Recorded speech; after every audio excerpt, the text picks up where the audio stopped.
ദൈവ തിരുനാമത്തിന് മഹത്വം ഉണ്ടാകട്ടെ. ദൈവത്തിൻ്റെ കൃപയാലും കരുണയാലും മനോഹരമായൊരു ദിവസം കൂടി ദൈവം നമ്മുടെ ജീവിതത്തിൽ പ്രദാനം ചെയ്തു. ദൈവ തിരുനാമം ഇന്നും എന്നേക്കും മഹത്വപ്പെടുമാറാകട്ടെ. നമ്മിൽ കൂടെ ദൈവത്തിൻ്റെ ഇഷ്ടം നിവർത്തിക്കപ്പെടുവാൻ തക്കവണ്ണം നമ്മുടെ ചിന്തകളെ, നമ്മുടെ വിചാരങ്ങളെ, നമ്മുടെ ബോധങ്ങളെ എല്ലാം ദൈവവചനത്താൽ നിറയപ്പെടുവാനും ദൈവവചനം നമ്മളെ രൂപാന്തരപ്പെടുത്തുവാനും നമുക്ക് നമ്മളെ തന്നെ ദൈവങ്ങളിൽ അർപ്പിക്കാം. ദൈവത്തിൻ്റെ പരിശുദ്ധാത്മാവത്തിൻ്റെ സർവശക്തിയാൽ നമ്മളിൽ അസാധ്യങ്ങളെ സാധ്യമാക്കട്ടെ. അതിൽ എല്ലാ പുകഴ്ചയും മാനവും ദൈവത്തിന് അർപ്പിക്കത്തക്കവണ്ണം നമുക്കത് വ്യക്തമായത് മനസ്സിലാക്കുകയും അപ്രകാരം ദൈവനാമഹത്വത്തിനായി നമ്മുടെ ജീവിതങ്ങളായി തീരട്ടെ എന്ന് പ്രാർത്ഥിക്കുകയും ചെയ്യുന്നു. ദൈവത്തിൻ്റെ പ്രവൃത്തികളെക്കുറിച്ച് വർണ്ണിക്കുന്ന ഒരു സങ്കീർത്തനമാണ് 111 നമ്മൾ ചിന്തിച്ചു. അവിടെ ദൈവത്തിൻ്റെ, അതായത് യഹോവ ഭക്തിയാണ് ജ്ഞാനത്തിൻ്റെ ആരംഭമെന്ന്. ദൈവഭയം, യഹോവ ഭക്തി, അതാണ് യഥാർത്ഥമായ ജ്ഞാനത്തിൻ്റെ ലക്ഷണമെന്ന്.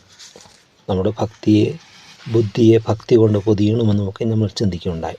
ഇവിടെ 112 സങ്കീർത്തനത്തിലേക്ക് നാം പ്രവേശിക്കുമ്പോൾ അതും 111 പോലെ തന്നെ ദൈവത്തെ സ്തുതിക്കുകയും എന്നുള്ളൊരു ആഹ്വാനത്തോടെയാണ്, ദൈവസ്തോത്രം അർപ്പിച്ചുകൊണ്ടുള്ള ഒരു ആരംഭമാണ് അവിടെ നമുക്ക് കാണാനായിട്ട് സാധിക്കുന്നത്. ഇംഗ്ലീഷിൽ അത് പറയുമ്പോൾ പ്രൈസ് ദി ലോർഡ് എന്ന് പറയും. ആ വാക്കുകൾ നമ്മൾ യഹോവയെ സ്തുതിക്കുകയെന്നാണ്, ദൈവത്തിൻ്റെ സ്തുതി എന്നൊക്കെയാണ്.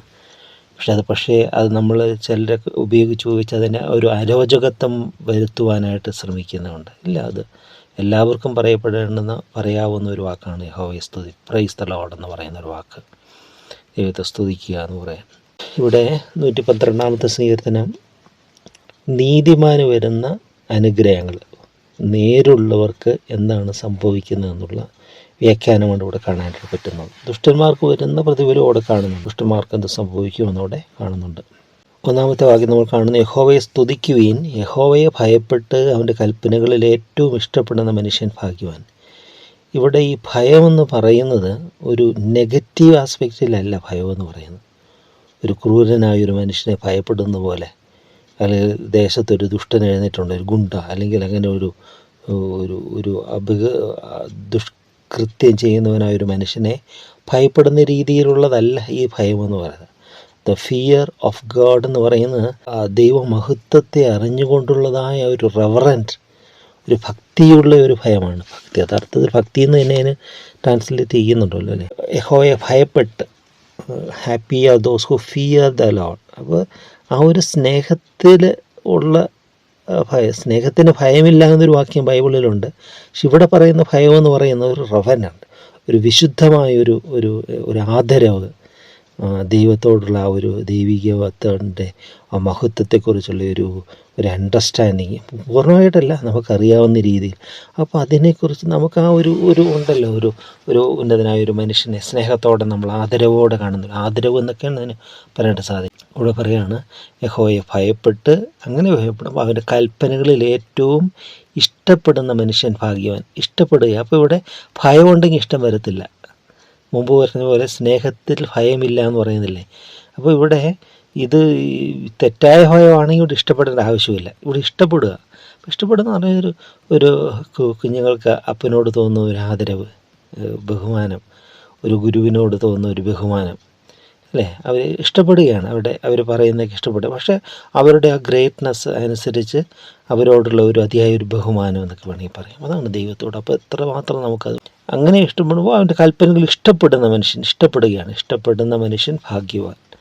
അപ്പോൾ ദൈവത്തെ ഇതിൻ്റെ ബേസിക്കായിട്ട് സ്നേഹമാണ് നമുക്കറിയാനായിട്ട് പറ്റും. സ്നേഹമാണ് അതിന് നമ്മളെ പ്രേരിപ്പിക്കുന്ന ഒരു ഘടകമെന്ന് പറയുന്നത്.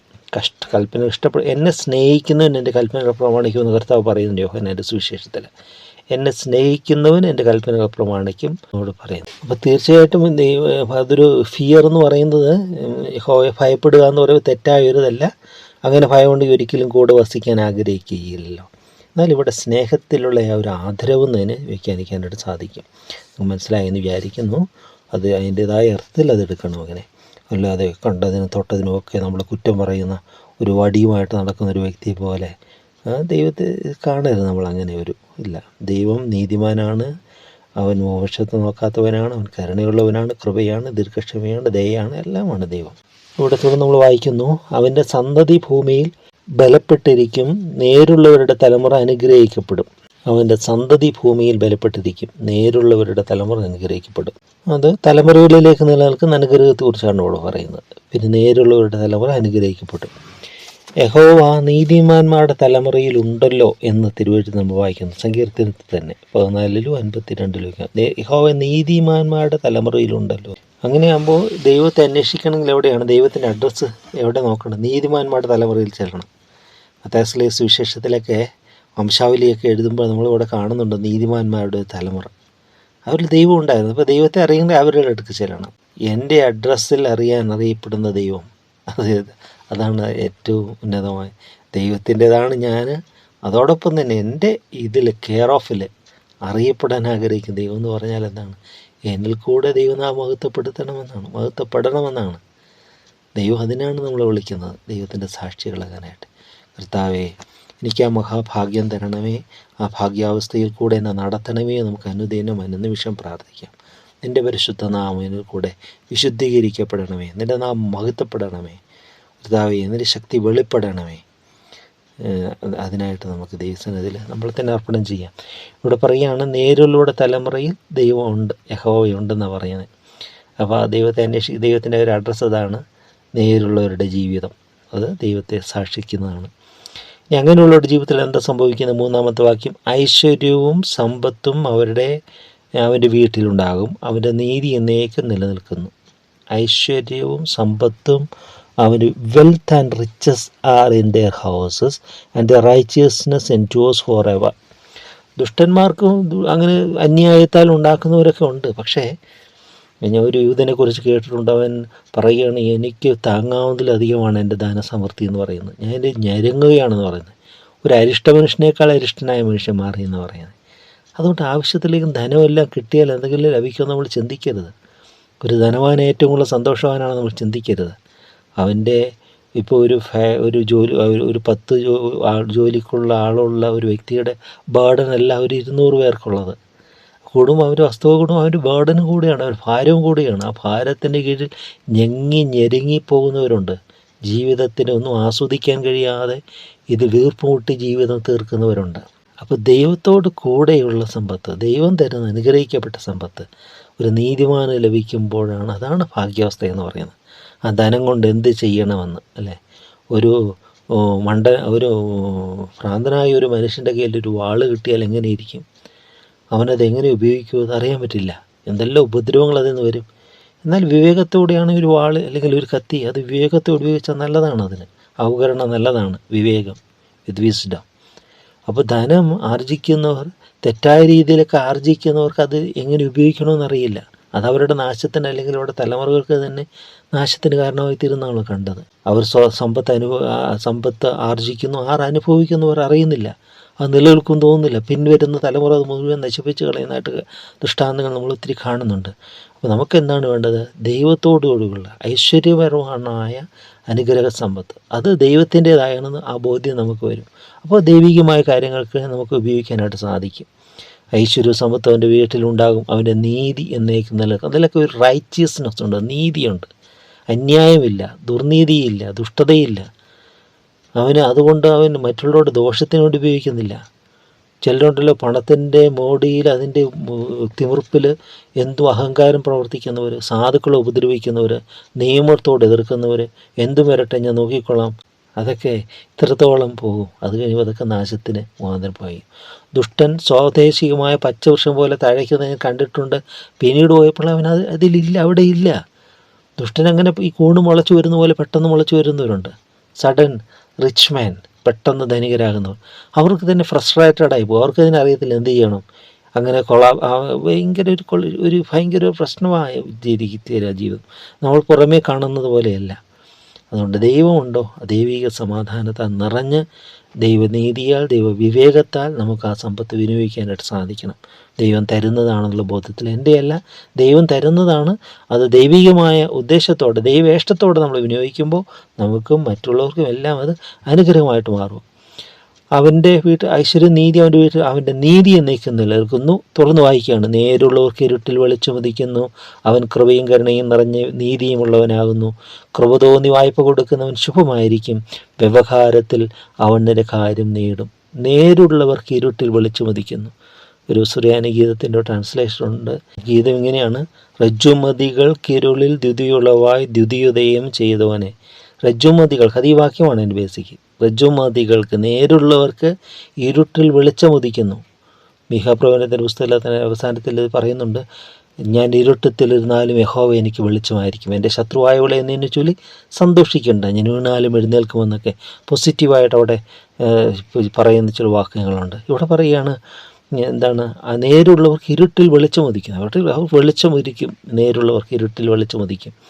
അവൻ കൃപയും കരുണയും നീതിയുമുള്ളവനാകുന്നു. കൃപ തോന്നി വായ്പ കൊടുക്കുന്നവൻ ശുഭമായിരിക്കും, വ്യവഹാരത്തിൽ അവൻ നിന്റെ കാര്യം നേടും.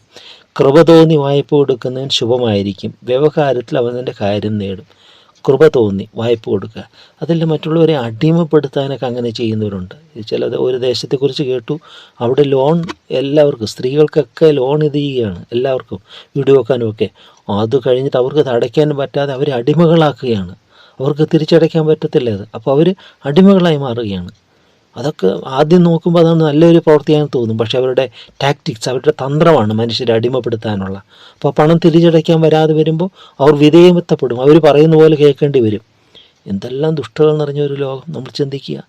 സോഷ്യൽ വർക്ക് എന്നതിൻ്റെ പേരിൽ അനേകർ അടിമകളാക്കുന്നവർ, അനേകരെ പണത്തിന് അടിമകളാക്കുന്നവർ, കടബാധ്യതയിൽ മുക്കിക്കളയുന്നവർ. അങ്ങനെ അവരുടെയൊക്കെ സമ്പത്ത് കൊണ്ട് എന്ത് പ്രയോജനം? അങ്ങനെ നേടുന്ന സമ്പത്ത് കൊണ്ട് എന്ത്? അത് നിലനിൽക്കത്തില്ല. അതിൽ എന്തില്ലെങ്കിൽ അതൊക്കെ നാശത്തിൻ്റെ ഇരയായി തീരുമെന്നാണ്. ആ സാധുക്കളെ ഉപദ്രവിക്കരുത്, അവരെ എളിയവരെ ആദരിക്കാനായിട്ട് സാധിക്കണം. ദരിദ്രൻ്റെ ആശയ്ക്ക് ഭംഗം വരുത്തരുത്, അവനെ വെറുതെ ഉപദ്രവിക്കരുത്. അവനാരും സഹായിക്കാനില്ലല്ലോ എന്ന് പറഞ്ഞുകൊണ്ട് അവനൊന്നും ചെയ്യാൻ തൊഴുമ്പെടുക്കുക. കാരണം അവന് സഹായകനായിട്ട് ദൈവമുണ്ട്, ദൈവം അവന് തുണ നിൽക്കും. അത് ഇവിടെ പറയാം, നീതിമാനാണോ നിൻ്റെ വ്യവഹാരത്തിൽ നിൻ്റെ കാര്യം നേടും. നിനക്കെതിരെ വരുന്ന ആരോപണങ്ങളോ എന്തുമായിക്കൊള്ളട്ടെ. സാധു സുന്ദർ സിംഗിനെക്കുറിച്ച് അദ്ദേഹത്തിൻ്റെ ജീവകാലത്ത് തന്നെ സിഖ് കപടവേഷധാരിയാണെന്നൊക്കെ പറഞ്ഞ് ഒരു പുസ്തകങ്ങൾ വരെ എഴുതിയിരുന്നു. അപ്പം അതിനെതിരെ അദ്ദേഹത്തിൻ്റെ ഒരു സ്നേഹിതൻ അദ്ദേഹത്തെ ബഹുമാനിച്ചുകൊണ്ട് അതൊക്കെ തിരുത്തിക്കൊണ്ടൊരു ബുക്ക് എഴുതാനായിട്ട് ശ്രമിച്ചപ്പോൾ സാധു സിംഗ് പറഞ്ഞു, വേണ്ട, അവനത് അധിക്ഷേപിക്കട്ടെ, അതിനുള്ള സ്വാതന്ത്ര്യം കൊടുത്തേക്ക്. പക്ഷേ അത് നിലനിൽക്കത്തില്ലല്ലോ, യാഥാർത്ഥ്യമില്ല, നിലനിൽക്കത്തില്ല, അത് നിലനിന്നില്ല. അതൊക്കെ നിരർത്ഥകമായിട്ട് മാറി. അതുകൊണ്ട് തെറ്റായ ആരോപണങ്ങൾ, സകല തിന്മയും നിങ്ങളുടെ നേരെ കളവായി പറയുകയും ചെയ്യുമ്പോൾ നിങ്ങൾ ഭാഗ്യവാന്മാരെന്നാണ് ഗിരിപ്രഭാഷണത്തിൽ കർത്താവ് പറയുന്നത്, തൻ്റെ മലപ്രസംഗത്തിൽ കർത്താവ് പറയുന്നു.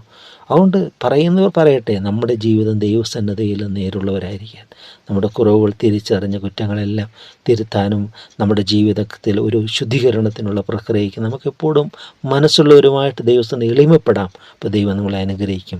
ദൈവത്തിൻ്റെ നീതി നമ്മളെ ചുറ്റും, സൗജന്യമായി ദൈവം നമ്മളെ നീതീകരിക്കുക. അവൻ്റെ പുത്രനാകുന്ന യേശുവിൻ്റെ രക്തം സകല പാപവും പോക്കി നമ്മളെ ശുദ്ധീകരിക്കും. അവൻ നമ്മളെ നീതീകരിക്കുന്ന ദൈവമാണ്. വിശ്വാസത്താൽ നീതീകരിക്കും, തിരുരക്തത്താൽ നീതീകരിക്കും.